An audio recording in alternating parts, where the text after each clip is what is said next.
اور امام اکرمہ جو صحابی ہیں یا تابعی ہیں؟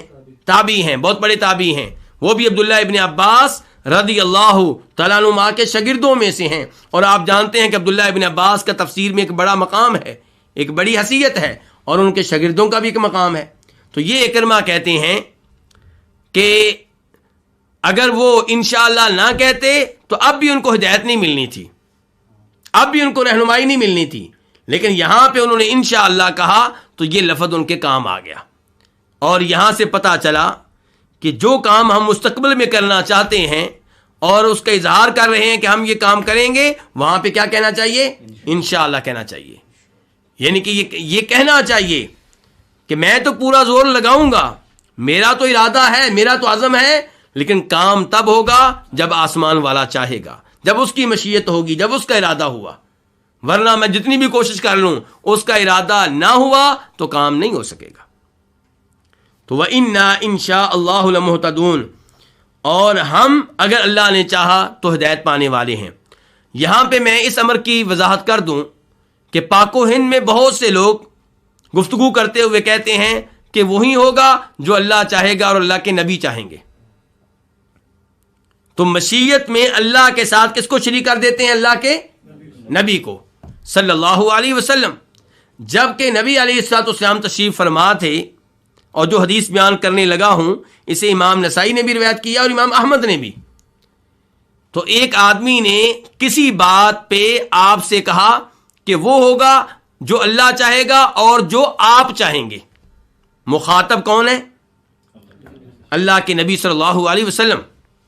تو نبی علیہ الصلوۃ والسلام نے اس موقع پر ارشاد فرمایا تھا، اجعلتنی للہ ندا قل ما شاء اللہ وحدہ، تو نے مجھے مشیت میں اللہ کا شریک بنا دیا ہے. یعنی کہ جو اللہ چاہے گا اور جو میں چاہوں گا، میری مشیت اور اللہ کی مشیت کو تو نے برابر کر دیا ہے. قل ما شاء اللہ وحدہ، یہ کہو کہ وہ ہوگا جو تنہا اللہ چاہے گا. البتہ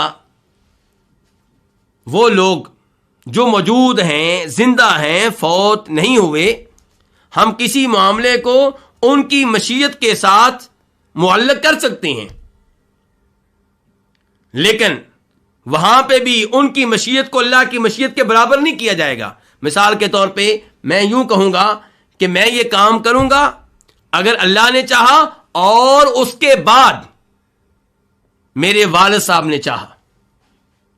میں یہ کام کروں گا اگر اللہ نے چاہا اور پھر میرے استاد نے چاہا. اور کے لفظ میں عربی میں واو اور اردو میں اور، ان دونوں میں برابری پائی جاتی ہے، جبکہ پھر اور عربی میں ثم، اردو میں پھر، ان میں برابری نہیں پائی جاتی. اس میں یہ ہے کہ اصل مشیت اللہ کی ہے، اللہ کی مشیت کے بعد میرے والد صاحب کی مشیت ہوئی، ان کا ارادہ ہوا تو میں یہ کام کروں گا. اور یہ قرآن کی اس آیت کے مطابق ہے جو سورہ تکویر میں آئی ہے، وَمَا تَشَاءُونَ إِلَّا أَن يَشَاءَ اللَّهُ، تمہاری مشیت تب چلتی ہے جب پیچھے اللہ کی مشیت ہو. تو اصل کیا ہے؟ اللہ کی مشیت. اللہ کی مشیت ہو تو انسان کی مشیت پوری ہوتی ہے، اور اگر اللہ کی مشیت نہ ہو تو انسان جو بھی کر لے اس کا کام نہیں ہوگا. تو خلاصہ کلام کیا ہے کہ اللہ تعالیٰ کے ساتھ مشیت میں کسی کو شریک کرنے کی اجازت نہیں ہے. البتہ آپ کسی سے کہہ سکتے ہیں کہ جیسے اللہ چاہے گا اور اس کے بعد جیسے آپ کہیں گے ویسے میں کر لوں گا، لیکن اس کے بعد یہ نہیں کہ جیسے اللہ نے چاہا اور جیسے آپ نے چاہا. اللہ کے ساتھ مشیت میں کسی اور کو شریک نہیں کرنا.